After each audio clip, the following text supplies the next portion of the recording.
Assalamualaikum warahmatullahi wabarakatuh. Hari ini kita kuliah walaupun tidak secara tatap muka. Materi hari ini adalah mengenai jarak pandang. Apa itu jarak pandang? Jarak pandang ini adalah merupakan salah satu persyaratan dari persyaratan perencanaan jalan yang harus dibuat oleh ketika kita merencanakan geometrik jalan raya. Jarak pandang ini maksudnya adalah jarak pandang bagi pengemudi yang berada di jalan ketika berkendara, yang mana jarak pandang ini dibutuhkan oleh si pengemudi untuk melakukan suatu tindakan apabila si pengemudi melihat suatu halangan di depannya,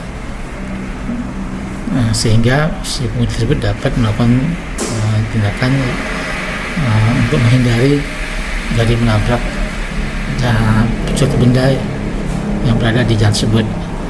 Nah, jarak pandang ini dibutuhkan untuk disiap segmen jalan agar si para pengemudi aman berkendaraan di jalan tersebut. Kita lihat definisinya. Nah, jarak pandang ini merupakan salah satu persyaratan yang harus dimiliki suatu perencanaan jalan, di samping persyaratan-persyaratan yang sudah saya jelaskan pada minggu sebelumnya, di mana ada persyaratan pelandaian jalan yang harus dimiliki tergantung fungsi dan kelas jalan tersebut, kemudian persyaratan kecepatan rencana dan yang lainnya. Nah, salah satu yang berikutnya adalah persyaratan jarak pandang. Kita lihat definisinya jarak pandang tersebut. Jarak pandang adalah suatu jarak yang diperlukan oleh seorang pengemudi sehingga jika pengemudi melihat suatu halangan yang membahayakan yang berada di depannya, pengemudi dapat melakukan suatu tindakan untuk menghindari bahaya tersebut dengan aman.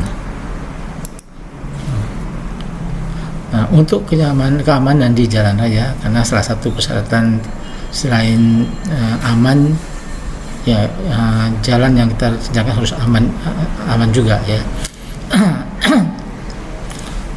Untuk keamanan jalan raya, para perencana jalan harus menyediakan jarak pandang dengan panjang yang memadai, di mana para pengemudi dapat mengendalikan kendaraannya untuk menghindari dari menabrak suatu benda atau rintangan yang ada di jalan. Jadi jarak pandang tersebut dibutuhkan oleh pengemudi untuk melihat suatu benda yang berada di jalan, tengah jalan, sehingga pengemudi dapat melakukan perbuatan atau tindakan sehingga terhindar dari menabrak benda tersebut yang berada di jalan. Di sini ada dua jarak pandang yang perlu kita perhitungkan ketika kita merencanakan geometrik jalan raya. Jarak pandang tersebut diantaranya adalah jarak pandang henti, yaitu jarak pandang yang dibutuhkan oleh pengemudi untuk menghentikan kendaraan apabila melihat suatu benda sehingga benda tersebut tidak ditabrak oleh si pengemudi ketika dia melihat benda tersebut. Kemudian berikutnya jarak pandang menyiap atau mendahului, yaitu jarak pandang yang aman bagi pengemudi untuk melakukan menyiap atau mendahului kendaraan yang berada di depannya tanpa menabrak kendaraan lain yang berada di depannya atau di belakangnya atau di sampingnya. Kita akan bahas satu persatu bagaimana cara kita menghitung jarak pandang henti itu, mengukur atau menghitung jarak pandang henti dan jarak pandang menyiap tersebut. Pertama kita bahas jarak pandang henti dulu, yang disingkat dengan JH. Nah, jarak pandang henti ini adalah jarak atau panjang bagian jalan yang diperlukan oleh si pengemudi untuk menghentikan kendaraannya dengan aman pada saat melihat suatu halangan atau benda di depannya tanpa menabrak benda tersebut. Nah, jarak pandang henti ini harus terpenuhi di setiap titik di sepanjang jalan. Jadi persyaratan jarak pandang henti harus bisa kita siapkan atau kita buat dalam perencanaan di setiap titik sepanjang jalan yang kita rencanakan. Jadi dimanapun, maka jarak pandang tersebut harus tersedia bagi si pengemudi untuk bisa menghentikan kendaraannya apabila dia melihat suatu benda yang berada di depannya tanpa menabrak benda tersebut. Bagaimana cara menghitung jarak pandang henti ini? Ini ada beberapa asumsi yang digunakan ketika kita melakukan analisis atau perhitungan. Jarak pandang henti ini diukur berdasarkan asumsi ya, bahwa tinggi mata pengemudi adalah 105 cm dan tinggi halangan atau benda yang menjadi halangan di depan pengemudi itu adalah minimum 15 cm. Ini diukur tingginya terhadap permukaan jalan. Kita lihat gambar berikutnya ini contohnya ya. Ini adalah suatu kendaraan, di dalamnya ada pengemudi, di mana mata pengemudi melihat ke depan. Nah, di depan sana ada suatu benda dengan ketinggian minimum 15 cm. Nah, asumsi ini adalah benda yang dijadikan yang dianggap sebagai suatu hambatan atau halangan yang membahayakan pengemudi adalah benda yang tingginya minimum 15 cm. Artinya apa? Kalau benda yang ada di jalan itu kurang daripada tinggi 15 cm, maka benda tersebut tidak dianggap sebagai halangan. Artinya apa? Benda itu apabila terlindas atau dilewati oleh si pengemudi, benda tersebut tidak akan membahayakan si pengemudi. Nah, itu anggapannya. Jadi hanya benda yang mempunyai tinggi di atas 15 cm yang dianggap sebagai halangan. Nah, kemudian tinggi si mata pengemudi adalah si pengemudi yang duduk di depan setir, yang mana diasumsikan tinggi rata-rata mata si pengemudi diukur dari permukaan jalan itu adalah 105 cm. Dan ini garis merah ini adalah garis arah pandangan mata ke objek yang ada di depannya. Nah, dari mata si pengemudi sampai ke benda ini jaraknya adalah disebutkan jarak pandang henti, yaitu jarak yang diperlukan oleh si pengemudi untuk menghentikan kendaraannya agar tidak menabrak benda yang ada di depannya ketika kendaraan ini sampai ke depan, ke berhenti, dari sejak mulai si pengemudi menginjak rem sampai kendaraan itu berhenti di depan benda tersebut, sehingga benda tersebut tidak akan tertabrak. Jadi perlu diketahui ketika si pengemudi atau kita berkendara, ketika mulai menginjak rem untuk menghentikan kendaraan, kan kendaraan itu tidak langsung berhenti tiba-tiba saja. Kendaraan masih membutuhkan waktu untuk bisa menghentikan secara penuh sejak kita menginjak rem sampai dia berhenti. Itu ada waktu yang diperlukan. Nah, karena kendaraan ini dalam keadaan bergerak, maka karena dia punya kecepatan, maka setiap waktu tertentu maka dia akan menempuh jarak tertentu. Ingat, rumus jarak itu adalah apa? Kecepatan dikali waktu. Nah, karena ada kecepatan, kena bergerak karena kecepatan, kemudian ada waktu yang ditempuh, maka ada jarak yang ditempuh oleh si kendaraan tersebut. Nah, jarak itulah yang kita sebut dengan jarak pandang henti. Yang mana jarak tersebut yang dibutuhkan oleh si pengemudi untuk menghentikan kendaraannya tanpa menabrak benda tersebut. Untuk menghitung atau mengukur jarak henti tersebut, di sini ada dua elemen yang dijadikan perhitungan ketika menghitung jarak pandang henti ini. Pertama yang disebutkan jarak tanggap, yang lebih singkatan JHT. Jarak tanggap ini adalah jarak yang ditempuh oleh kendaraan sejak pengemudi melihat suatu halangan yang menyebabkan ia harus berhenti sampai saat pengemudi menginjak rem. Nah, jadi begini maksudnya. Ketika si pengemudi sedang berkendara, begitu dia melihat ada suatu benda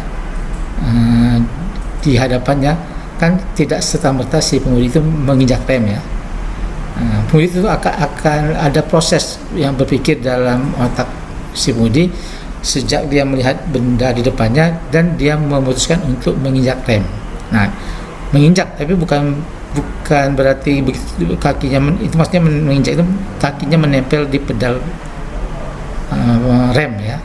Nah, itulah waktu keputusan ya, atau waktu reaksi. Nah, ketika itu kan mobil sedang bergerak atau kendaraan belum berhenti kan. Berhentinya kapan? Berhentinya kalau setelah remnya diinjak beberapa saat baru kendaraan berhenti. Nah, ini yang diketahui dulu tahap ini adalah tanggap ini adalah sejak si pengemudi melihat benda yang berada yang menjadi halangan depannya, kemudian pengemudi memutuskan menginjak rem. Nah, waktu itulah yang diperlukan. Nah, karena kan Anda posisi bergerak, maka waktu sekian detik itu berjalan, maka jarak yang ditempuh oleh pengemudi bisa dihitung ya. Bagaimana cara menghitungnya? Ya, rumusnya adalah rumus perhitungan jarak dikali dengan yang cepat. Jarak adalah sama dengan kecepatan kendaraan dikalikan waktu tempuhnya. Nah, bagaimana cara kita mengukur berapa besarnya waktu bereaksi atau waktu tanggap pengemudi sejak dia melihat benda di depannya, kemudian pengemudi memutuskan untuk menginjak rem. Nah, di sini sangat dipengaruhi oleh beberapa hal. Pertama adalah waktu sadar atau waktu reaksi untuk menginjak rem, yaitu waktu pengemudi melihat ada benda di depannya dan kemudian memutuskan otak memerintahkan kaki untuk menginjak rem. Nah, itu kan tadi belum berhenti ya, kendaraannya belum dimulai menginjak rem. Jadi waktu sadar atau waktu bereaksi dari melihat benda sampai kaki menginjak rem. Nah, itu waktu itulah dihitung berapa detik waktunya. Itu berdasarkan hasil penelitian ditetapkan waktu reaksi atau tersebut sebesar 2,5 detik. Nah, saya kira waktu 2,5 detik ini cukup realistis ya. Dari melihat suatu benda di depan pengemudi, kemudian pengemudi menginjak rem. Nah, tentunya itu waktu 2,5 detik itu cukup wajar ya. Kan belum tentu si pengemudi itu ketika melihat benda di depannya pengemudi langsung memutuskan menginjak rem kan, karena kita ingat tadi kalau benda tersebut hanya benda kecil, misalnya benda yang tingginya kurang dari 15 detik benda yang tingginya kurang dari 15 cm, misalnya adalah benda misalnya ada batu, mungkin batu yang kecil yang terdapat di jalan yang tingginya kurang dari 15 detik, tingginya kurang dari 15 cm, maka pengemudi kan tidak perlu dia menghentikan kendaraannya, artinya nggak perlu menginjak rem. Maka tidak selamanya benda yang ada di depannya si pengemudi harus memutuskan menginjak rem kan, sehingga waktu bereaksi itu yang di sini dihitung antara kapan dia memutuskan untuk menginjak rem atau tidak. Jadi waktu disebutnya waktu tanggap atau waktu reaksi. Nah, ini dihitung adalah 2,5 detik. Sehingga jarak yang ditempuh pengemudi ketika sejak mulai melihat benda di depannya yang dianggap itu akan membahayakan si pengemudi, kalau dia tidak injak rem dia akan menabrak, maka begitu dia memutuskan menginjak rem, maka kendaraan sudah bergerak kan, karena ada kecepatan. Jadi berapa jarak yang ditempuh oleh kendaraan tersebut dari mulai melihat benda yang ada di depannya kemudian memutuskan menginjak rem, kita bisa hitung dengan rumus bahwa jarak adalah sama dengan kecepatan dikali dengan waktu. Jadi hal ini kecepatan yang kita hitung sebagai perhitungan dengan jarak tempuh atau jarak tanggap ini adalah kecepatan rencana ketika kita akan membuat rencana kecepatan tersebut, rencana jalan tersebut. Berdasarkan perkuliahan minggu sebelumnya kita sudah membicarakan bagaimana kita menentukan kecepatan rencana pada suatu jalan yang akan kita rencanakan, dan itu tentu kan tergantung daripada kelas dan fungsi jalannya, di mana terus medan jalannya seperti apa, apakah di medan landai, medan pegunungan atau perbukitan. Nah, itu kecepatan rencana tentunya berbeda-beda. Nah, di sini dalam hal ini adalah tergantung posisi di daerah mana kita menghitung jarak pandang tersebut, apakah di daerah datar, maka kecepatan yang kita gunakan adalah kecepatan rencana pada daerah datar. Kemudian apabila berada di daerah perbukitan, maka kecepatan rencana kita gunakan adalah kecepatan rencana yang berada di daerah perbukitan sesuai dengan yang kita tetapkan sebelumnya. Jadi jarak tempuhnya yang bisa dihitung adalah ada kecepatan rencana, ada waktu tempuh 2,5 detik, maka jarak yang jarak tanggap tersebut bisa dihitung dengan cara adalah jarak sama dengan kecepatan dikali dengan waktu, ya. Jadi HT sama dengan kecepatan rencana dikali dengan T, waktu tempuh. Jadi besaran jarak pandang ini diukur dalam satuan meter. Di sini kecepatan kendaraan ada satuannya kilometer per jam, sementara waktu tanggap ini dalam satuan detik, sehingga perlu ada kita rubah satuannya sehingga menjadi meter. Sini ya. Jadi jarak henti sama dengan kecepatan dalam satuannya kilometer per jam dikalikan dengan waktu tanggap satuannya detik. Nah, ini kita rubah satuan ini semuanya sehingga menjadi nanti satuannya meter. Jadi sehingga jarak tanggap ini dalam satuannya meter. Ada dua cara yang bisa kita lakukan untuk merubah satuan ini untuk memudahkan kita. Pertama, bisa kita rubah dulu langsung satuannya, kilometer per jam kita rubah menjadi apa? Kilometernya kita rubah menjadi menit. Kilometernya kita rubah menjadi meter, jamnya kita rubah menjadi detik. Nah, ini detik, di sini detik, jadi saling menghilangkan sehingga tinggal nanti satuannya meter. Nah, cara mengkonversinya pertama, ini kilometer kita rubah menjadi meter adalah berapa? 1000 ya, dari kilometer ke meter 1000. Kemudian dari jam ke detik adalah berapa? 3600, yaitu dari 60 kali 60. Jam ke menit 60, kemudian dari menit ke detik 60. Jadi 60 kali 60 dari 3600. Nah, sehingga ini sama detik sudah saling menghilangkan. Akhirnya rumus ini bisa berubah menjadi lebih sederhana, yaitu 1000 dibagi 3600 hasilnya 0,278. Ini kecepatannya, tinggal nanti kita masukkan berapa kecepatan rencana yang kita rencanakan. T-nya kita rubah menjadi 2,5 detik waktu tanggap, dan satuannya langsung sudah menjadi meter. Nah, ini rumus yang lebih sederhana untuk menghitung berapa jarak henti jarak tanggap yang ditempuh oleh kendaraan tersebut, sehingga kita lebih mudah nanti menghitungnya, tidak lagi perlu mengkonversikan kecepatan yang kita rencanakan, tidak perlu kita rubah lagi menjadi meter per detik lagi, tinggal langsung aja. Misalnya katakanlah kecepatan rencana kita pada jalan tersebut misalnya 50 km per jam, sehingga angka 50 tersebut langsung kita masukkan ke sini. Jadi kita tidak perlu berubah lagi satuan kilometer per jamnya menjadi meter per detik, karena sudah kita rubah duluan satuannya ini, ya. Jadi ini lebih memudahkan kita menghitung. Nah, itu tadi adalah jarak pandang, jarak tanggap, ya. Kemudian berikutnya adalah jarak pengereman.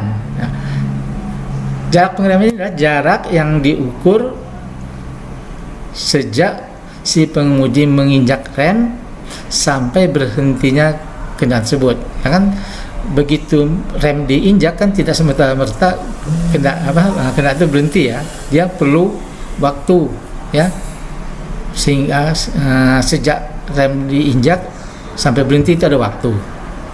Nah, ada waktu yang yang diperlukan untuk menghenti kendaraan, maka karena dia masih bergerak, tentunya ada jarak tempuh yang dilakukan oleh kendaraan tersebut.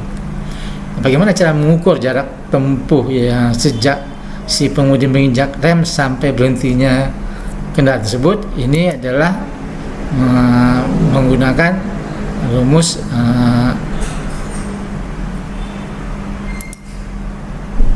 mekanika ya, prinsip mekanika ya.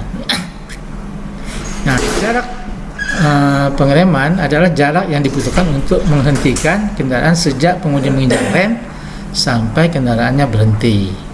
Nah, dengan menggunakan prinsip mekanika, di mana gaya dikali jarak itu sama dengan perubahan energi kinetik.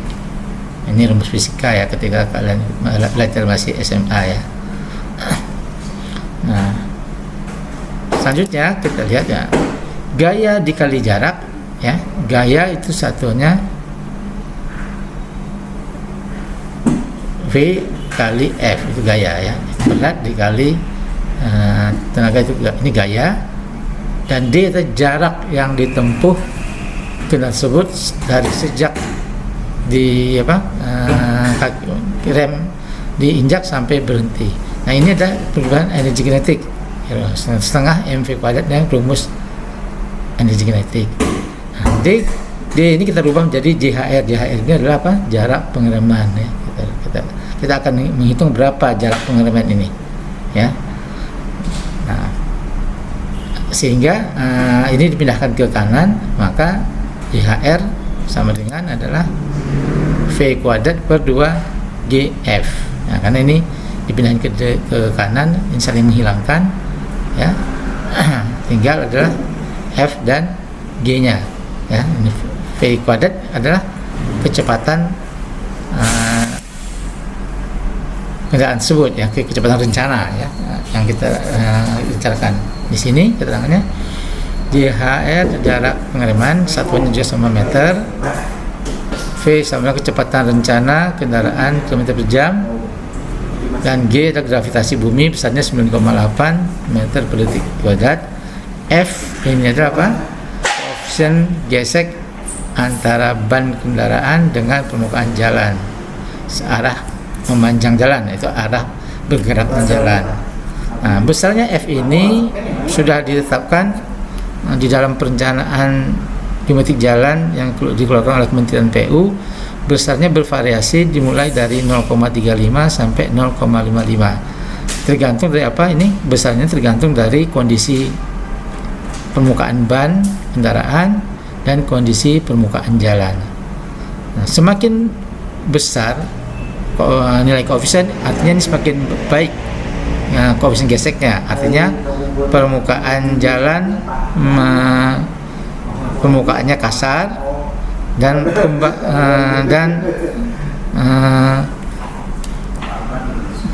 permukaan bannya kasar dan permukaan bannya kembangnya masih cukup baik. Kalau semakin kecil koefisiennya, ini menandakan kondisi permukaan jalannya yang kurang baik dan kondisi bannya juga kurang baik ya.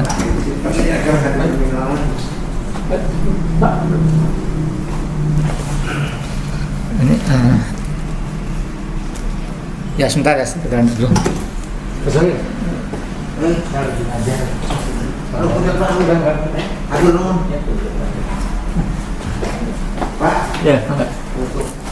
Ya, kita lanjutkan ya. Nah, jadi besarnya F ini adalah tergantung daripada kondisi permukaan jalan dan kondisi ban kendaraan. Nah, karena kita tahu berbagai jenis kendaraan di yang melewati jalan itu dengan kondisi ban yang berbeda-beda. Kemudian jalan juga permukaannya kondisinya juga ada yang kasar, ada yang licin, sehingga dalam menentukan koefisien ini kita harus hati-hati ya. Dalam merencanakan jangan kita mengambil terlalu tinggi dan jangan pula mengambil terlalu rendah. Jadi ambil kira-kira yang moderat ya, yang tengah-tengah, pertengahan ya. Artinya kondisi yang rata-rata pada umumnya yang kita guna, yang kita ambil ketika kita mendesain suatu jalan. Sebaiknya jadi jangan terlalu kecil dan jangan juga terlalu tinggi ya. Nah, kemudian kita coba sesuaikan satuan daripada masing-masing komandan ini, sehingga menjadi bagaimana merubah satuan yang berbeda ini menjadi satuannya meter yang kita perlukan nanti ketika akan menghitung jarak pengiriman. Nah, ini pertama, kecepatan ini adalah kecepatan kuadrat. Kecepatan satuannya kilometer per jam, maka kita rubah satuannya menjadi meter per detik. Karena ini kuadrat, maka dia juga dikuadratkan, ya. Kemudian gravitasi, ya, ini satuannya sudah dalam meter per detik kuadrat, jadi tidak ada perubahan satuan, ya, karena di sini sudah jadi detik kuadrat, ya. Kilometer per jam tadi kita rubah menjadi detik, ini sudah meter, ya. Sementara gravitasi sudah dalam satuannya meter per detik, jadi ini tidak berubah satuan, tidak ada perubahan angkanya, sehingga hasilnya adalah menjadi V kuadrat per 254 F. Jadi lebih sederhana satuannya. Artinya nanti kalau kita akan menghitung kecepatan, nanti tinggal masukkannya angkanya di sini, tidak perlu dirubah lagi. Misalnya kecepatan rencana adalah 40 km per jam, maka kita langsung masukkan 40 aja di dalamnya, ya. 40 kuadrat langsung dibagi 254, maka hasilnya langsung didapat dalam satuan meter, gitu ya. Nah, sehingga total jarak yang diperlukan, jarak pandang henti untuk yang diperlukan oleh pengemudi untuk bisa menghentikan kendaraan tersebut agar tidak menabrak benda yang ada di depannya, maka jarak pandang henti adalah jarak tanggap ditambah dengan jarak pengereman, yaitu JH sama JHT tambah JHR, sehingga persamaan untuk jarak pandang henti menjadi, ya, ini 0,78 V ini jarak tanggap ditambah jarak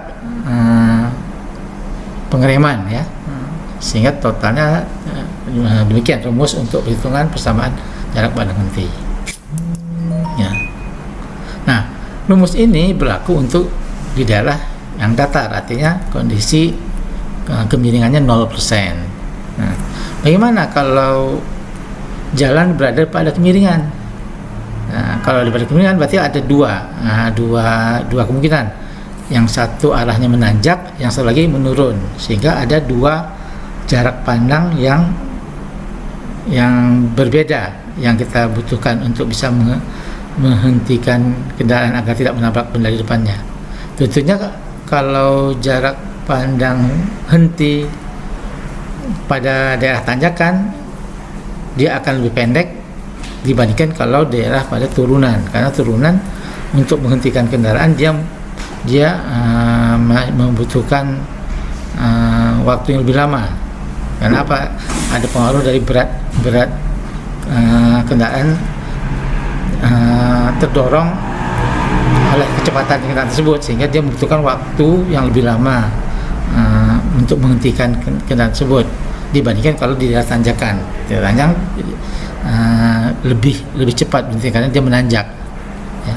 Nah, rumus itu kita bisa perlihatkan, ya, dengan persamaan pengembangan dari rumus ini, ya. Ini masih tetap jarak tanggap, yang berbeda ini yang sini.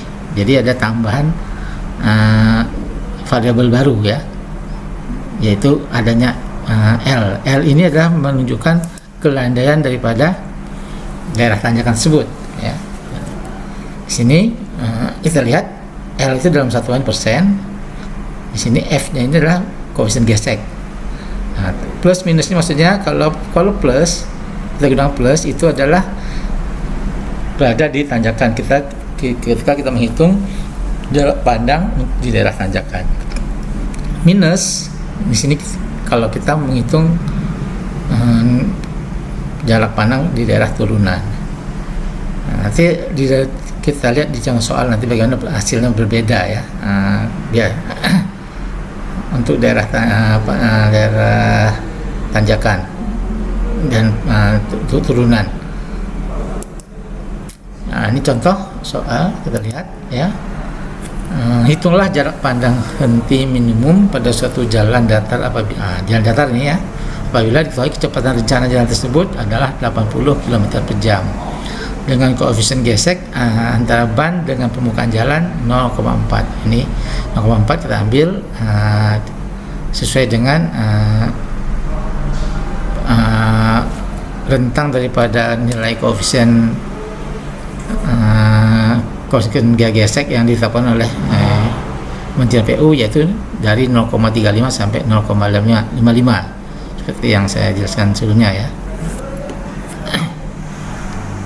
Nah, bagaimana cara menghitung berapa besar jarak pandang yang diperlukan untuk menghentikan kendaraan pada suatu jalan dengan kecepatan jalannya 80 km per jam dan koefisien geseknya 0,4. Jadi kita inventarisir bahwa V rencana ada 80 km per jam, T atau waktu tanggap. Nah, ini sudah ditetapkan sesuai dengan standar yang sudah ditetapkan, atau angkanya 2,5 detik. Jadi T ini sudah tidak dirubah-rubah lagi, bukan angka satuan yang besarnya tetap, itu waktu tanggap atau waktu reaksi pemudik ketika melihat benda di depannya dan memutuskan untuk menginjak rem. Jadi ini waktu yang sudah ditetapkan, tidak berubah. F adalah koefisien gesek antara ban dengan permukaan jalan 0,4. Nah, rumus yang kita gunakan adalah rumusnya ini ya, 0,278 V kali T ditambah V kuadrat per 254 bagi F. Nah, ini tadi sebagai contoh, karena satuan angka yang ini tadi merupakan sudah konversi dari kilometer per jam menjadi meter per detik, maka kecepatan yang 80 km per jam itu tidak perlu dirubah lagi satuannya, langsung digunakan 80 angka 80-nya, tidak perlu dirubah lagi satuannya menjadi kilometer per jam. Kemudian T dalam 1 detik 2,5 detik, ini juga sama, karena ini sudah angka konversi, maka V-nya pun juga tidak perlu lagi dirubah satuannya, langsung dikuadratkan dibagi 254 bagi 0,4. F ini 0,4 ya. Maka hasilnya adalah sebesar 118,6 meter. Nah, inilah jarak yang diperlukan oleh si pemudi untuk menghentikan kendaraannya tanpa menabrak suatu benda di depannya, apabila benda yang ada di depan itu dianggap sebagai suatu halangan. Nah, jadi artinya apa? Dia harus membutuhkan waktu panjang, jarak dari mulai melihat sampai ke nanti berhenti sebesar 116,6 meter. Ya, jadi jarak yang dia perlukan sejak dia melihat benda, kemudian dia memutuskan rem sampai ke nanti berhenti di depan benda tersebut. Ya, jadi jarak ini jarak aman bagi si pemudi, sehingga benda yang dia lihat yang berada di depan si pemudi tidak akan tertabrak oleh si pemudi dengan jarak yang sebesar 118 ini. Ya. Oke, contoh berikutnya, kalau tadi ini contoh di daerah datar, bagaimana kalau berada di daerah perbukitan atau pegunungan, yaitu berada pada tanjakan atau di daerah turunan. Kita lihat contoh berikut ini. Hitunglah jarak pandang henti minimum pada daerah tanjakan dan pada daerah turunan pada suatu jalan yang mempunyai kelandaian 5%. Nah, jadi daerah pada turunan dan pada daerah pada tanjakan. Nah, tanjakan itu di mana? Ketika si kendaraan dari bawah naik ke atas ya.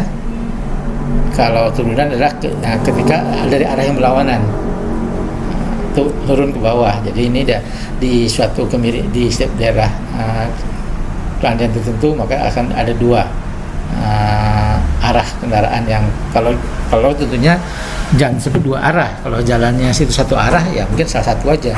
Nah, kita hitung ini adalah jalan untuk dua arah, sehingga kita mendapatkan angka yang berbeda. Nah, apabila kecepatan rencana di jalan tersebut adalah 100 km/jam. Kemudian koefisien gesek antara ban dengan permukaan jalannya adalah 0,38. Maka kita hitung berapa besarnya. Kita gunakan rumus tadi ya. Sebelumnya kita inventarisir dulu. Kecepatannya 100 km/jam, satuannya km/jam. T tetap adalah 2,5 detik. Ini sudah angka yang baku ya. Kemudian F-nya adalah 0,38 ini. L adalah kelandaian jalan, itu 5%. Bedakan ya antara kelandaian jalan dengan medan di mana jalan tersebut ada. Kelandaian jalan belum tentu sama dengan medan yang ada di sana, medan jalan, medan sekitar jalan tersebut. Ini sudah kita jelaskan pada minggu yang lalu apa yang disebut dengan medan, apa disebut dengan kelandaian jalan. Medan itulah adalah areal yang dilewati oleh jalan. Yang mana medan itu ada medan dibagi menjadi medan datar, medan perbukitan dan pegunungan. Nah, ini contohnya adalah kelandaian jalannya yang 5%, bukan medannya ya, yang 5%, bukan medan jalannya, bukan medan areal di mana jalan tersebut ada, tapi ini kelandaian jalannya. Nah, ini rumusnya masih yang sama ya. Nah, di sini ada pengaruh kelandaian L tadi ya. Kita masukkan angkanya semuanya, yaitu ya V-nya 100, T-nya 2,5, ini V-nya 100 ya, ini F-nya 3,8. Nah, ini ada plus minus 0,05, yaitu adalah persentase daripada kelandaian itu. Ini 5%, maka 0,05. Nah, kita bahwa tadi kalau untuk plus ini adalah untuk tanjakan, yang minus adalah untuk turunan. Nah, kita lihat ya. Pertama adalah tanjakan dulu ya. Kita hitung satu-satu. Nah, di sini kita pakai angka plus ya, bukan minus. Ya, hasilnya ini, hasil perhitungan ini adalah 69,5.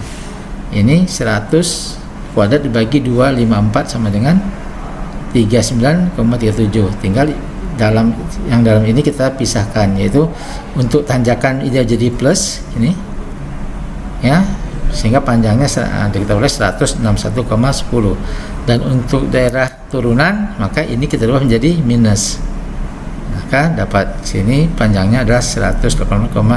Nah, lihat sini ya, berbeda antara daerah tanjakan dan turunan, di mana di daerah turunan memerlukan panjang jarak henti yang lebih panjang dibandingkan daerah tanjakan ya. Turunan lebih panjang karena ya tadi dia membutuhkan jarak yang lebih panjang untuk menghentikan kendaraan sejak rem melihat benda sampai rem diinjak, itu lebih panjang dibutuhkan jaraknya dibandingkan kalau dia tanjakan. Karena tanjakan dia lebih pendek. Kenapa lebih cepat berhenti? Artinya karena apa? Dia dibantu oleh berat kendaraan yang berlawanan arah dari kecepatan kendaraan tersebut, sehingga dia menjadi lebih cepat berhentinya dibandingkan kalau dia turunan ya.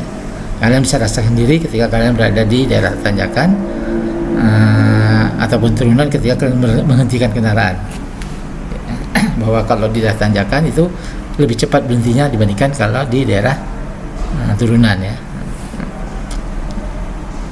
Oke, itu adalah cara menghitung bagaimana kita merencanakan jarak pandang yang dibutuhkan di setiap segmen jalan.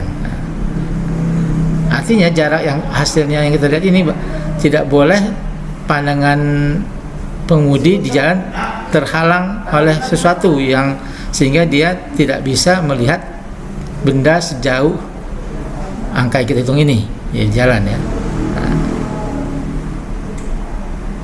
berikutnya adalah jarak pandang menyiap. Tadi ada jarak pandang henti, sekarang ada jarak pandang menyiap, disebut JD singkatannya ya.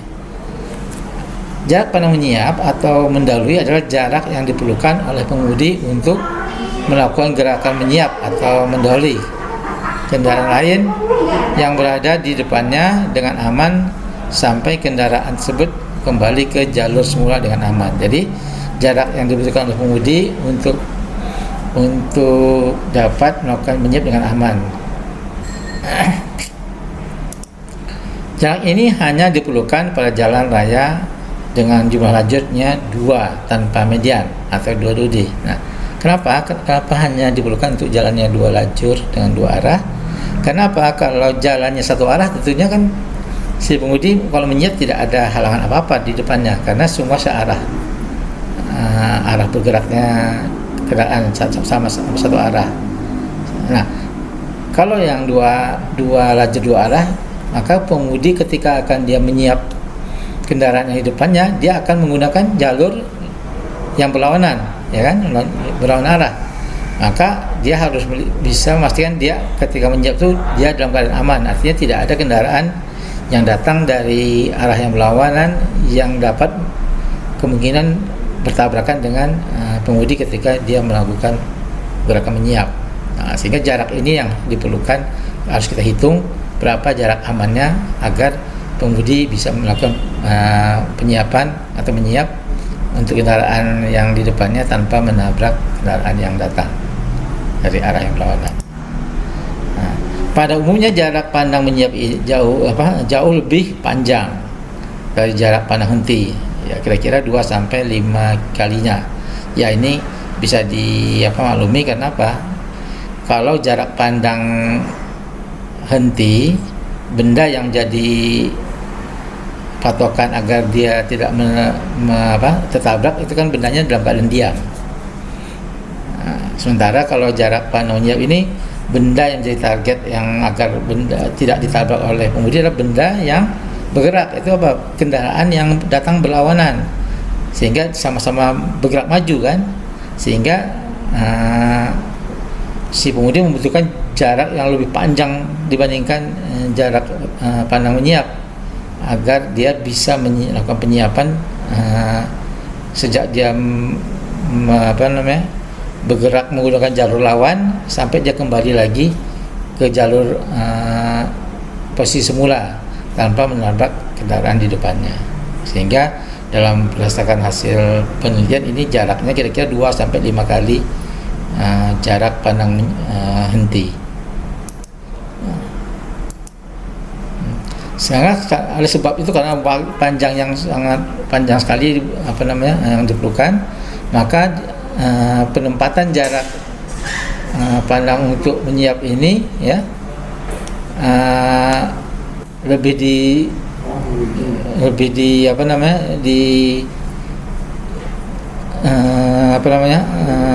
dibutuhkan daripada saya tinggal dulu. Aris, salah.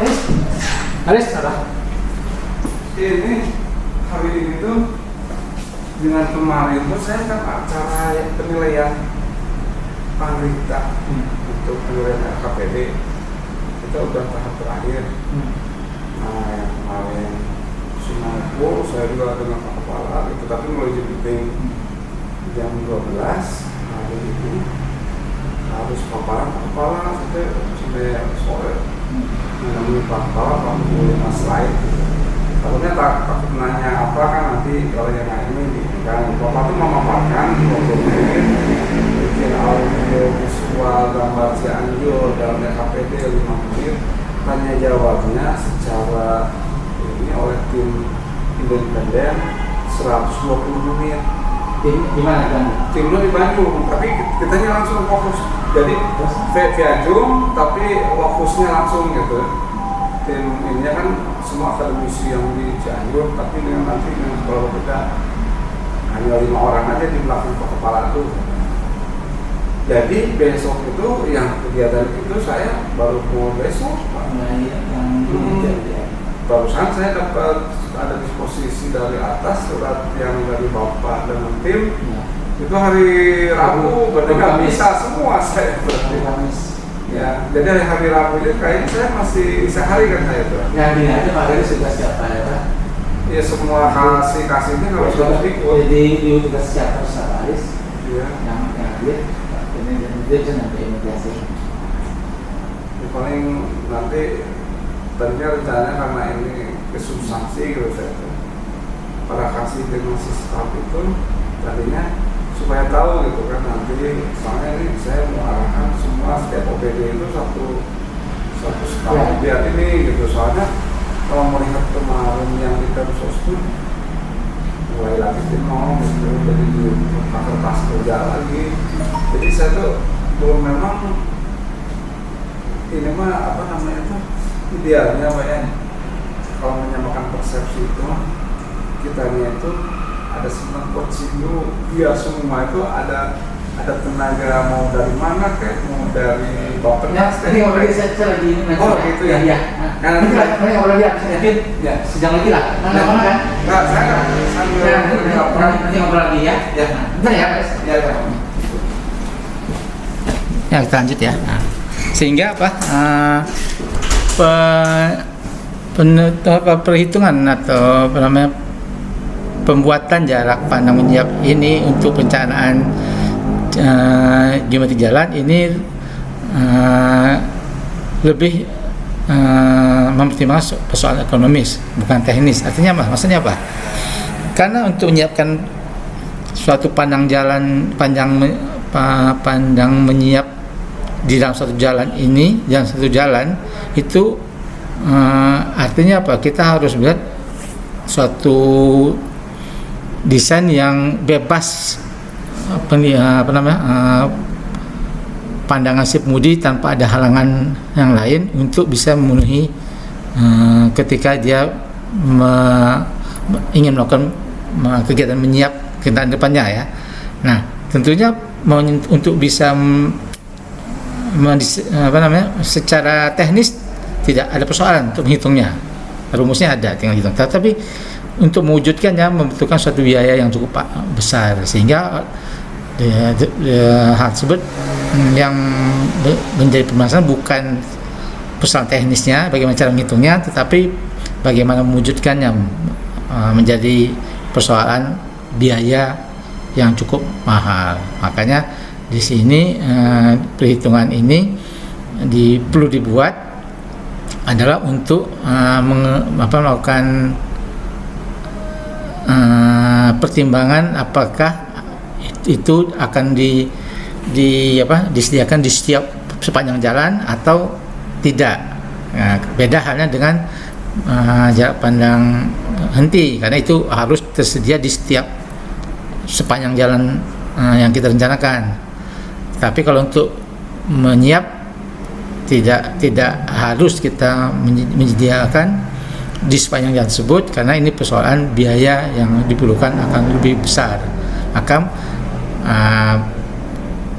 di jarak pandang menyiap ini hanya diberikan pada daerah yang dianggap itu tidak membutuhkan biaya yang besar untuk mewujudkannya.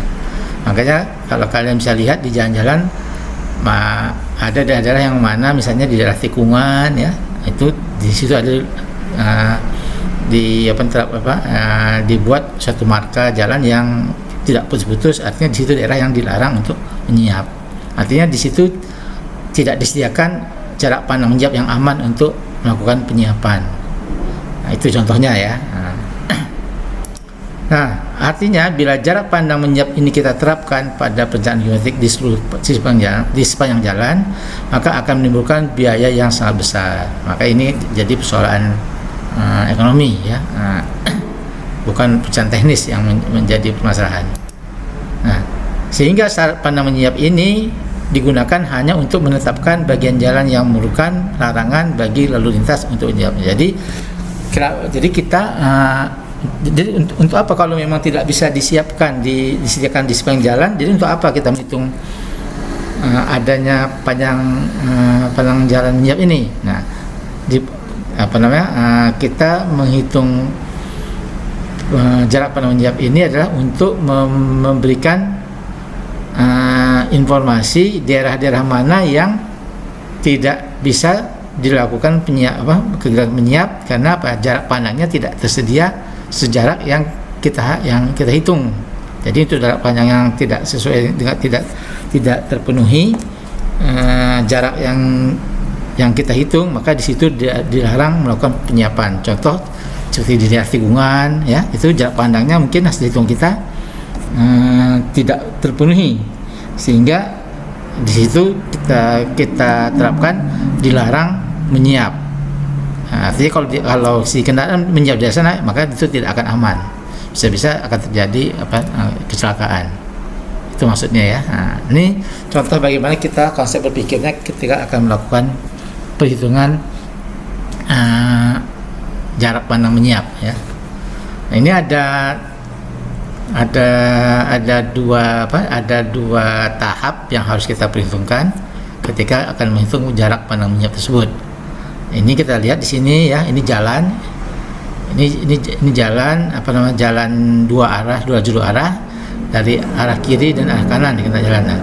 Kita akan menghitung jarak pandang menyiyap untuk kendaraan yang bergerak dari kiri ke kanan ya. Ini ada tahap pertama prosesnya, nanti tahap kedua. Ini ada kendaraan yang menjadi sebagai patokan kita untuk menghitung panjang jarak pandang menyiyap tersebut.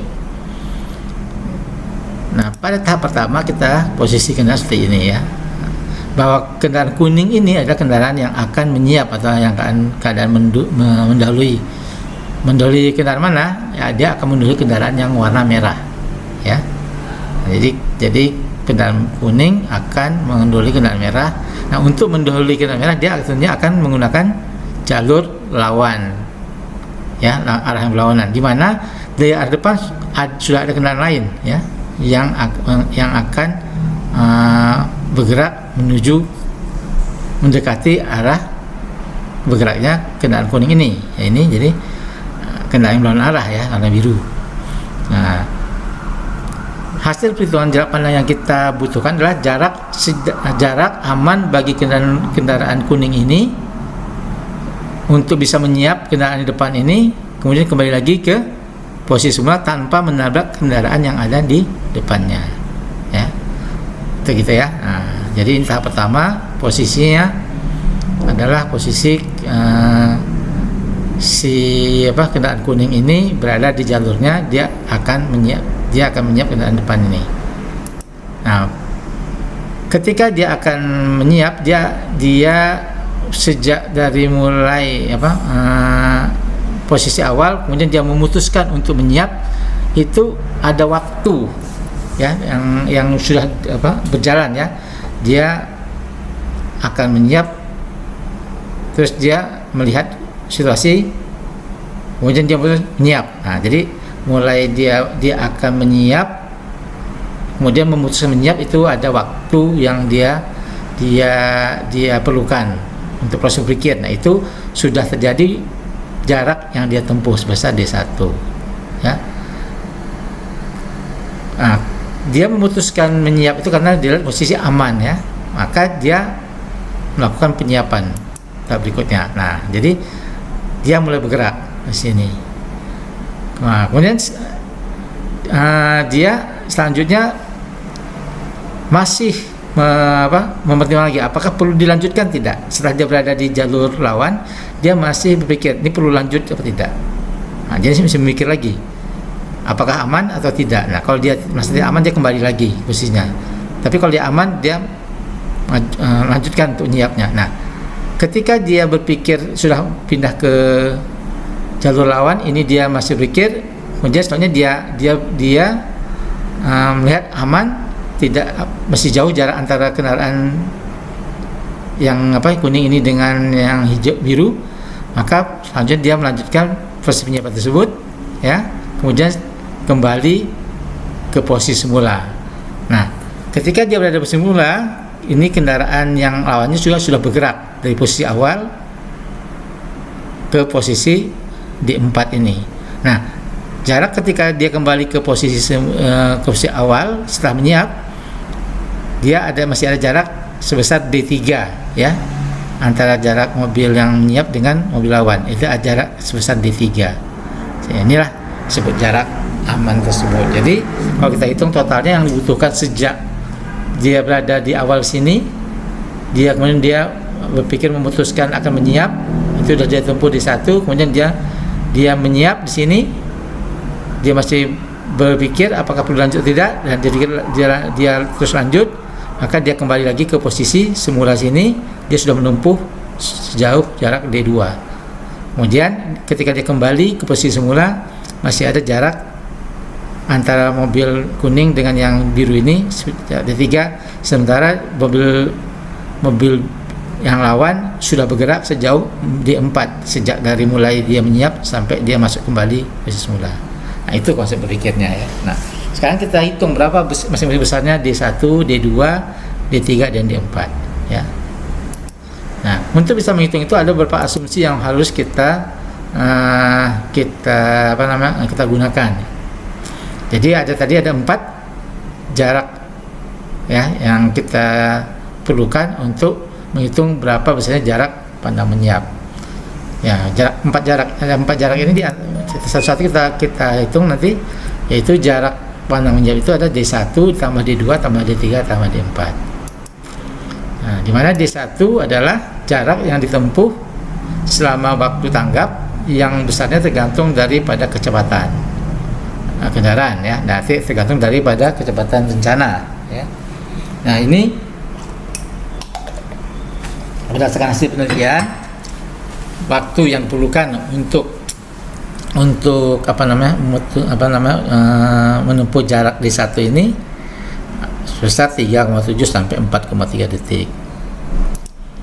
Nah, kemudian D2 adalah jarak yang ditempuh selama mendahului sampai dengan kembali ke jalur semula. Berarti apa?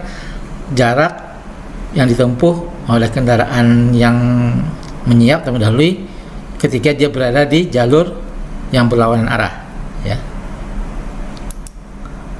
D3 adalah jarak antara kendaraan yang mendahului dengan kendaraan yang datang dari arah berlawanan setelah proses mendahului selesai. Jadi ada jarak D3, jarak antara kendaraan yang menyiap setelah dia kembali ke jalur asalnya dengan jarak kendaraan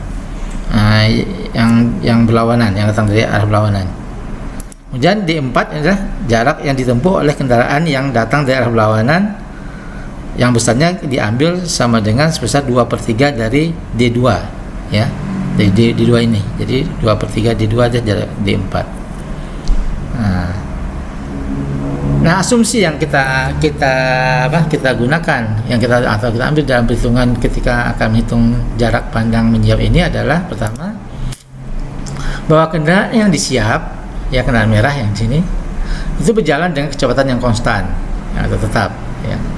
Itu asumsi yang diambil. Kemudian sebelum berada di daerah lajur yang berlawanan, ini untuk kendaraan yang menyiap ya, kendaraan yang akan menyiap ini telah mengurangi kecepatannya sehingga sama dan mengikuti kecepatan kendaraan yang akan disiap. Nah, jadi ada asumsi bahwa sebelum dia melakukan penyiapan, dia asumsikan kecepatan sama dengan kendaraan yang akan disiap ya, sebelum dia berada di jalur lawan. Kapan dia menambah kecepatan untuk bisa menyiap? Itu ketika dia sudah berada di jalur lawan agar dia bisa mendahului kendaraan yang akan disiap ini ya kan, kendaraan merah. Maka sebelum dia menyiap, maka kecepatannya diasumsikan sama dengan kecepatan kendaraan yang akan disiap itu. Kemudian pada saat permulaan berada di daerah penyiapan, yang ketika kendaraan kuning ini berada di jalur yang berlawanan, pengemudi masih memerlukan waktu sekedar untuk dapat mengamati aman daerah penyiapan. Jadi walaupun dia sudah berada di daerah jalur yang berlawanan, dia masih diberi waktu untuk mengamati apakah dia akan tetap melanjutkan untuk menyiap atau tidak. Jadi ada waktu yang diperlukan untuk berpikir lah gitu ya, untuk mengambil tindakan selanjutnya. Nah, itu tentunya dalam waktu, karena sudah waktu yang kita sediakan, maka ada jarak yang sudah dia gunakan. Nah, kemudian penyiapan dapat segera dilakukan begitu melihat keadaan aman dan segera kembali ke jalur semula. Nah, dalam gerakan menyiap ini, kendaraan yang menyiap tentunya kecepatannya lebih tinggi ya daripada kendaraan yang siap ya. Berapa kecepatan yang lebih tinggi? Ini kita sebut ya, dia mempercepat jalannya kendaraan, di mana kecepatan rata-ratanya selama berada di jalur lawan ketika dia menyiap itu dia lebih kurang sekitar 15 km per jam lebih tinggi dari kendaraan yang siap. Jadi dia kecepatannya lebih tinggi ketika dia menyiap ya. Misalnya katakanlah kecepatan kendaraan yang disiap itu warna kuning itu kecepatannya katakanlah misalnya 40 km per jam, maka ketika si kendaraan kendaraan yang menyiap ini warna kuning ini ketika dia akan menyiap dia akan menambah kecepatannya 15 km per jam sehingga kecepatan dia menjadi katakan 55 km per jam.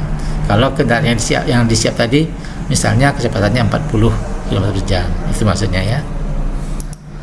Nah, kemudian pada waktu kendaraan yang menyiap telah kembali ke jalur semula, di sini masih ada jarak yang aman terhadap kendaraan yang disiap. Jadi jarak terhadap yang di depan yang biru tadi ya, yang berlawanan ya, dan kendaraan dari arah yang berlawanan ya ini tadi. Jadi masih ada jarak yang aman bagi kendaraan kuning ini untuk kembali ke jalur semula sehingga tidak menabrak ya kendaraan yang berlawanan. Nah, kendaraan yang datang dari arah yang berlawanan berjalan dengan kecepatan yang sama dengan kendaraan yang menyiap. Nah, jadi ada asumsikan kendaraan yang datang dari arah berlawanan itu yang biru tadi itu kecepatan sama dengan kendaraan yang menyiap yang warna kuning. Itu asumsinya. Sehingga berdasarkan asumsi tersebut didapat jarak masing-masing komponen jarak pandang menyiap, yaitu besarnya adalah D1 sebesar 0,278 T1 kali M kali V kurang M tambah A T1 per 2. Yang D2 adalah 0,278 kali T2 kali V. Kemudian di mana D3 adalah jaraknya ditetapkan sebesar 30 sampai 100 meter. Jadi jarak antara kendaraan yang menyiap dengan jarak dan kendaraan yang berlawanan ya. D4 dihitung misalkan sebesar 2/3 daripada D2 ini. Nah, di mana masing-masing ini ada T1, T2 ya. Bahwa T1 waktu tanggap yang besarnya tergantung daripada kecepatan kendaraan. Ini berkisar antara 3,7 sampai 4,3 detik. V ada kecepatan rata-rata kendaraan yang menyiap ya. M ada perbedaan kecepatan antara kendaraan yang menyiap dengan kendaraan yang disiap, yaitu sebesar 15 km per jam. A percepatan rata-rata kendaraan yang besarnya tergantung dari kecepatan dan besarnya berkisar antara 2,26 km per jam per detik sampai dengan 2,36 km per jam per detik. T2 adalah waktu di mana kendaraan yang menyiap berada di jalur kanan ketika dia melakukan penyiapannya. Dari hasil penyelidikan ini waktunya berkisar antara 9,3 detik sampai dengan 10,4 detik ya, jadi ini waktu yang cukup lama ya untuk berada ketika melakukan penyiapan ya. Nah, itulah yang disebut dengan daerah bagaimana kita mengukur menghitung jarak pandang ketika melakukan perencanaan suatu jalan ya. Berikut ini adalah bagaimana suatu jalan ya ya untuk memenuhi jarak pandang yang kita desain itu umumnya bisa terlihat di daerah tikungan. Kenapa? Kalau daerah lurus tentunya jarak pandang itu kan tidak terhingga lurus ya. Jadi jarak pandang yang tersedia melebihi dari jarak pandang yang kita butuhkan. Yang menjadi kendala ketika berada di daerah tikungan, di mana di daerah tikungan biasanya jarak pandang pengemudi itu terhalang oleh benda atau bangunan yang berada di kedua sisi jalan tersebut. Nah, ini kita lihat bagaimana cara menerapkan jarak pandang tersebut ya pada daerah tikungan. Ini jarak bebas samping ini adalah daerah bebas atau ruangan di tikungan untuk menjamin kebebasan pandang di tikungan sehingga jarak pandang henti dapat terpenuhi ya. Daerah tersebut diukur sejauh E meter dari garis tengah jalur dalam sampai objek penghalang pandangan. Ini ada beberapa kondisi ya. Jika jarak henti itu lebih kecil daripada LT ini adalah lengkung ya, panjang lengkung. Ya, dan contoh ini ya. Ini jalan berada di satu tikungan. Ya, ini jalan satu tikungan. Bergerak dari arah sini ya, dari arah sini menuju ke sana. Nah, ini adalah merah, ini garis pandang si pengemudi. Ini kalau dia bergerak ke sini ya, ini jalan ke sini. Kalau jalannya melengkung, pandangan pengemudi kan tetap lurus sini ya. Nah, ini adalah jarak pandang, garis pandang. Ya, katakanlah jarak henti yang hasil perhitungan kita membutuhkan jaraknya sepanjang ini di HT ini ya. Ini jarak pandang yang dibutuhkan untuk menghenti kendaraan. Maka kalau kita lihat garis pandangnya ini, ya posisinya sini ya. Nah, apabila ada benda yang menutupi ya pandangan si pengemudi ya, sehingga benda ini menyebabkan terhalangnya pandangan pengemudi untuk melihat benda yang ada di jalan sini. Maka kalau dia berada di tikungan, maka perlu ada jarak bebas ya, sutera E yang harus disediakan di tikungan ini agar pandangan pengemudi ini bisa melihat ada benda yang di sini ya. Sehingga dia apabila melihat, maka dia ada kesempatan untuk menghentikan kendaraannya sehingga tidak menabrak benda yang ada di sini.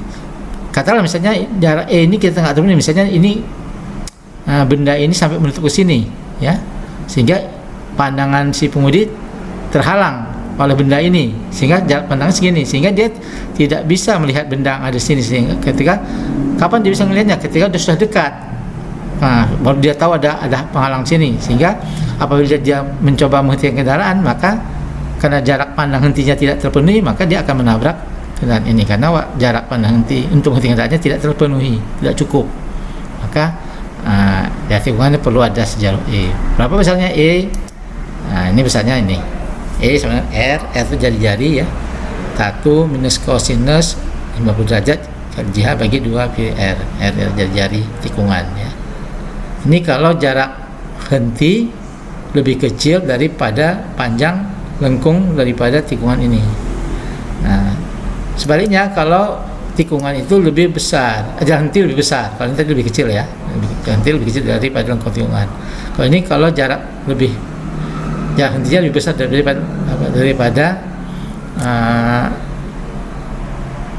busur lengkung jalan tersebut. Nah, contoh ini busur lengkung ya, tikungan. Ini jarak henti di sini. Jarak henti di sini lebih panjang ya. Maka ini adalah garis pandang pengemudi. Maka untuk menghitung kebebasan samping agar pandangan pengemudi ini tidak terhalang oleh benda ini ya, untuk melihat ada benda yang ada di jalan, maka dia harus dihitung berapa besar kebebasan sampingnya ini, yaitu E besarnya rumusnya lebih panjang daripada yang sebelumnya ya. Ini E sama R 1 minus kosinus 90 derajat kali H VR tambah setengah JL minus LT sinus 90 derajat ya per 2. Nah, jadi ini contoh penerapan jarak pandang henti pada di daerah tikungan ya. Jadi dia harus kita menyediakan kebebasan samping agar jarak pandang ini bisa terpenuhi. Gitu ya. Ya, sampai di sini saya harap bisa dipahami ya, nanti diulang sendiri. Nah, selanjutnya sebagai bukti kehadiran mahasiswa pada pelajaran hari ini, saya berikan tugas ya untuk dikumpulkan hari ini juga. Jadi saya berikan waktu, diberikan waktu sampai jam 5 sore ya, untuk mengumpulkan tugas yang saya berikan ini. Seperti biasa, tugas ini disampaikan ke saya melalui email yang saya pernah berikan. Ini contoh tugas ada tugas rumah untuk bagaimana kita menghitung jarak pandang henti ya. direncanakan sebuah jalan raya, ya ini jalan raya. Nanti perhatikan ya, ini untuk bisa menjawab tugas yang saya berikan ini, kalian harus mempelajari materi yang minggu lalu telah saya berikan ketika bagaimana ketentuan bagaimana yang apa saja yang harus diketahui ketika akan merencanakan suatu jalan ya. Ini ya saya beri tanda petik jalan raya ini karena jalan itu ada beberapa tipe ya, ada namanya jalan bebas hambatan, ada jalan raya, ada jalan kecil ya, ada jalan dan seterusnya ya. Jadi di sini jalan raya tentunya mempunyai perbedaan persyaratan ya dibandingkan dengan jalan bebas hambatan ya, dibandingkan dengan jalan biasa saja. Nah, dan kemudian ini jalannya adalah jalan kolektor primer. Nah ini juga sama ya fungsi, nanti kalian pelajari lagi apa itu kolektor primer ya, bagaimana ketentuannya ya. Dan dia akan dibuat untuk menghubungkan suatu kota A dan kota B. Nah, jalan ini dirancangkan pada suatu daerah medan yang berbeda-beda ya. Dia ada yang melewati daerah datar, kemudian daerah perbukitan, dan melalui medan pegunungan. Jadi dari A, untuk membuat dari A ke kota B, menghubungkan dari kota A ke B ini, maka jalan tersebut melalui 3 medan, yaitu medan datar, medan perbukitan, dan pegunungan. Nah pertanyaannya adalah, pertama, berapa jarak pandang henti minimum yang dibutuhkan pada jalan tersebut pada daerah datar. Nah, jadi pada daerah ini adalah pada daerah yang kelandaiannya 0% ya. Jadi karena di medan datar itu kan ada range yang disebut dengan medan datar itu 0 sampai 3% kalau salah saya ya. Nah, tapi di sini yang saya minta adalah bagaimana jarak pandangnya pada kelandaian yang 0%-nya ya. Nah, kemudian berapa jarak pandang henti pada daerah tanjakan dan daerah turunan di medan perbukitan. Nah, jadi kemudian berapa kemiringan yang didesain oleh saudara ya. Nah, dihitung berapa tanjakan, berapa pandang hentinya pada tanjakan dan pada turunan. Berikutnya adalah berapa jarak pandang henti pada daerah tanjakan dan turunan di daerah pegunungan. Nah, tentunya dengan kemiringan berbeda ya dengan perbukitan ya. Nah, di sini juga Anda teruskan. Nah, untuk dapat menjawab pertanyaan tersebut di atas, maka terlebih dahulu pertama saudara harus rencanakan berapa besarnya kelandaian jalan yang akan diambil untuk medan perbukitan dan pegunungan berdasarkan kriteria dari jalan dan kolektor primer ini. Nanti saudara kalian lihat di materi kuliah yang minggu lalu, di situ ada persyaratan-persyaratannya. Nah, kalian tentukan dulu. Bisa saja setiap mahasiswa tidak sama ya, tergantung mahasiswa memutuskannya apa. Jadi tentukan berapa besarnya, tentu dengan memberikan penjelasan ya. Misalnya saya mengambil kecepatan rencana untuk jalan ini adalah 40 km per jam untuk daerah datar misalnya. Nah, untuk apa itu kategori yang mana itu? Apakah itu jalan arteri atau jalan kolektor? Nah, di sini saya mintanya kan jalan kolektor primer ya. Nanti di situ ada persyaratan kan minimum berapa. Kemudian pada daerah tanjakan di daerah medan berbukit berapa kecepatan rencananya, di daerah pegunungan berapa kecepatannya. Jadi tentukan dulu kecepatan rencana pada medan-medan ini ya. Jadi akan ada 3 jenis kecepatan rencana yang akan kalian gunakan ketika menulis dalam menjawab persoalan ini ya. Jadi kecepatan rencana pada daerah datar berapa, kecepatan rencana pada daerah medan perbukitan, dan kecepatan rencana pada daerah pegunungan sesuai dengan kelas jalan yang diminta, yaitu kelas jalan raya dengan fungsi perannya kolektor primer. Nah, itu ya. Nah, ini tadi ya, ini tentukan kecepatan rencana untuk medan datar, perbukitan, dan pegunungan yang sudah pilih ya. Jadi pelajari ya. Oh ya, ini besarnya kelandaian jalannya dulu ya. Jadi sebelum menentukan kecepatan rencana, tentukan dulu kelandaian jalannya ya. Pada daerah perbukitan berapa kelandaiannya, dan pada daerah pegunungan berapa kelandaiannya, kemudian baru tentukan berapa kecepatan rencananya pada ketiga area tersebut. Nah, kemudian ketentuan waktu sadar bereaksi untuk menginjak rem, T itu sudah ditetapkan misalnya 2,5 detik. Jadi kalian gunakan langsung T-nya 2,5 detik, jangan dikurangi atau dilebihkan ya. Kemudian tentukan juga koefisien gesek antara ban dan permukaan jalan ya. Arah memanjang sesuai dengan tata cara perencanaan geometrik jalan antar kota nomor 038 TBM 97. Nah, itu besarnya kan F-nya itu berada antara 0,35 dan sampai dengan 0,55. Nah, saudara tentukan sendiri berapa tuh yang akan diambil ya. Syaratnya tidak dibolehkan menggunakan data yang sudah digunakan pada contoh soal yang sudah saya buat. Jadi jangan mengikuti contoh soal. Contohnya saya kan mengambil F-nya 0,4. Nah, kalian jangan gunakan itu ya. Tentukan sendiri F-nya berapa dengan alasannya mengapa menggunakan angka itu. Kemudian tadi kecepatan rencana juga jangan menggunakan yang contoh soal yang saya berikan. Silakan saudara tentukan sendiri berapa kecepatan yang rencana yang dibutuhkan sesuai dengan ketentuan yang sudah saya berikan di kuliah minggu sebelumnya. Nah, demikian barangkali